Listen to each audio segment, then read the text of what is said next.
Hamıya salam uşaqlar. Bugünkü videomuzun mövzusu order flow nədir və trade fikri necə formalaşır? Sizin analizdən qabaq fikriniz olmalıdır. Əgər fikriniz yoxdursa, random şəkildə mənasız yerə işləmlər açarsınız yuxarı aşağı və nəticədə fonunuz partlayacaq və maksimum bir həftədən sonra yenə tradingin başını buraxıb öz əvvəlki işinizə qayıdarsınız. Sizə çox da dərinə getməyəcəm. Sadəcə order flow üzdən deməyə çalışacağam. Çünki order flow'un mən sizə tam başlamaq üçün siz bəzi ICT termlərini bilməlisiniz. Mən hələ ki YouTube-da bu ICT termlərini keçmədiyim üçün onlar 15-ci, 16-cı videodan sonra yəqin gələcək. Order flow yəni flow üzrə istiqamətdir, işləmlər açmaqdır. Flow üzrə yəni bir istiqamət üzrə. Hal-hazırda ekranda Nasdaq qrafikini görürsüz, 1 saatlıq. Deməli, mən burada açdığım işləmlər var. 3 dənə işləm, 4 dənə işləmim var. Və 4-ün 4-də take profit olub. Bu işləmlərin biri keçən 4-cü gün və 5-ci gün işləmlərdir.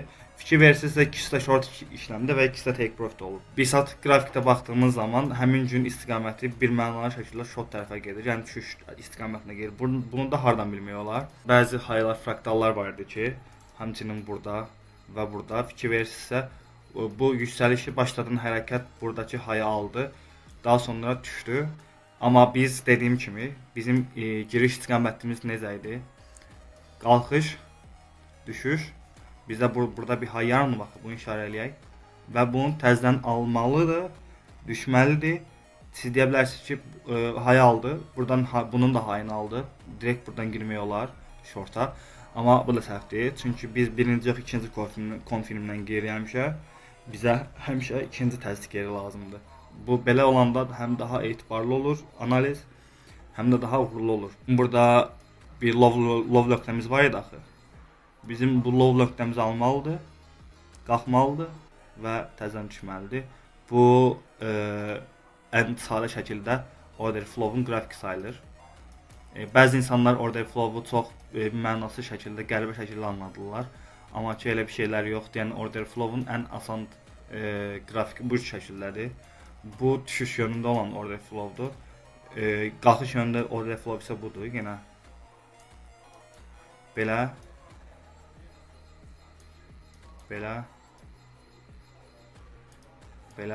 fikir verirsiniz ki, həmişə burada bir low alımı olur.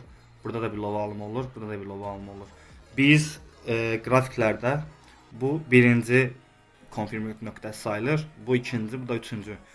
Mən sizə həmişə göstərirəm ki, siz orada flow'un, yəni flow'un yönünün dəyişdiyini bilmək üçün həmişə ikinci nöqtədən girin, yəni buradan.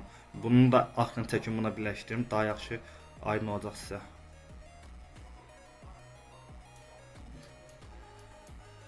Yəni ən asan şəkildə orada flow'un açılması budur. Mən yaxşı çəkmədim. Birazdan da yaxşı çəkəcəm sizə. Bir düşüş flow'umuz olur. Bir düşüş flow'umuzda short istiqamətində işləmlər axtarırıq. Daha sonra bu nöqtədə flow dəyişikliyi baş verir. Biz hardan bilirik? Flow dəyişikliyini bilmək üçün düşür, qalxır, düşür, bu lovu alır. Bu lovu aldıqdan sonra qalxır. Normalda nə olmalıdır? Düşüş və yenə düşüş olmalı ki, biz deyək ki, bizim yönümüz aşağı getsin. Amma burada düşüş olmur. Artıq bu sol tərəfdəki lovu aldığı üçün azca yenə aşağı düşür, amma bu fake'dir, yəni fake atılımdır. Əslində bu real düşüş sayılmır. Daha sonra qalxır. Sonra hərəkətini çizməyə başlayır. Əslində 1, 2 və 3 dənə low olmalıdır. Amma burada 3 dənə low olmur. 1, 2 dənə low olur. Daha sonra yenə high yaradır. Bizim düşüş flow'umuz pozulur. Düşüş flow'umuzun pozulduğunu tam anlamaq üçün də yenə də dediyim kimi bu birinci konfirmdən yox, ikinci konfirmdən girmək lazımdır. Bu birinci konfirm sayılır. Bu sol tərəfdə gördüyünüz isə ikinci konfirm sayılır. Artıq bu olduqdan sonra siz təxminən deyə bilərsiniz ki, bizim flow'umuzun yönü dəyişdi. Həmçinin flow yönü dəyişməyi 99% hallarda həmişə ya orada günlük order blok və yaxud günlük və yaxud 4 saatlıq FVG ilə həmişə demək olar üstə düşür və yaxud vacib bir fraktalın alımı ilə baş tutur. Ekran təmizlədim, indi bir şeyə diqqət etmək lazımdır. Burada long girmişəm, amma halbuki düşüş gedirdi. Niyə long girmişəm? Burada fikir verirsə biz bir düşüş trendi aşağı gedir. Düşüş trendindən daha sonra burada low var, Asiyan lowu. New York gəlir Asiyan lowunu alır və burada low yaradır. Asiya gəlir yenə dünənki gün lowunu alır. Daha sonra London açılışında artıq çox böyük bir aşağı düşüş olur. Və aşağı düşüş oldur və gördüyünüz kimi burada vacib bir fraktal var. Bunu belə göstərim sizə. Bayaq dediyim eyni söhbətdir. Bayaq dediyim yeri alır. Sol tərəfdə vacib bizim bir fraktalımız var idi aşağılardan. Və Londonun açılmağı ilə bir yerdir. Gəlir bunu alır və New Yorkda isə təzədən yenə çox yüksəliş şamlar gəlməyə davam edir. Biz hər dəfə FVC-lər buraxır. 1 saatlıq FVC-lər burada buraxır, burada və burada da buraxır. Həmçinin burada da bir arada bir 1 saatlıq FVC var. Bunu sizə çəkim. Burada da bir saatlıq FVC var. Sol tərəfdə bizim take profitlərimiz, qiymətlərimiz var. Məsələn bu fraktal.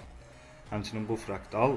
Burada 1 saatlıq FVC var. FVC-nin orta nöqtəsini, FVC-nin 75 nöqtəsini, 75% nöqtəsində take profit kimi biz götürə bilərik.